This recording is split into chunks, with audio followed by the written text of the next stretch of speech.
Brave যে ব্রাউজারটা আছে এটা নর্মালি আমরা অ্যাপস ডাটাটা ক্লিয়ার করব। এই প্রাইভেসি সেটিং দেখতেছি আমরা 3টে অ্যাড শো করছে কোনো এক কারণে। আমার এত কিবি একদম নিউ থেকে আনলো। তাহলে আমরা ফার্স্টে চলে যাবো একদম ফার্স্ট পেজে, এখানে অ্যাপসের মধ্যে ধরে ক্লিক করব, অ্যাপস ইনফো চলে গেলাম। ক্লিয়ার ডাটা এক এক রুম সেটে এক এক রকমভাবে থাকতে পারে। ম্যানেজ স্পেস ক্লিক করলে প্রায় সব ক্ষেত্রে এইরকম জিনিসগুলো থাকবে। ক্লিয়ার অল ডাটা, এখানে অল ডাটা ক্লিয়ার করে দিলে একদম নিউ হয়ে যাবে। ক্লিয়ার করে দিলাম, কিছু দিচ্ছে না, 0 কেবি বাইট হয়ে গেছে এখন দেখতেছি। ডান, তার মানে একদম ক্লিয়ার, দেখে একদম আসছে কিনা।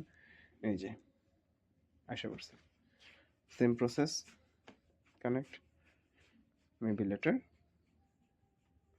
একদম নতুন জিরো ডাটা, এখনো কিছু হয় না, নো ট্র্যাকিং। যদি আমরা এখন নতুন কিছু ঢুকতে চাই, ওই আগের কাজগুলো এখানে কমপ্লিট করলে না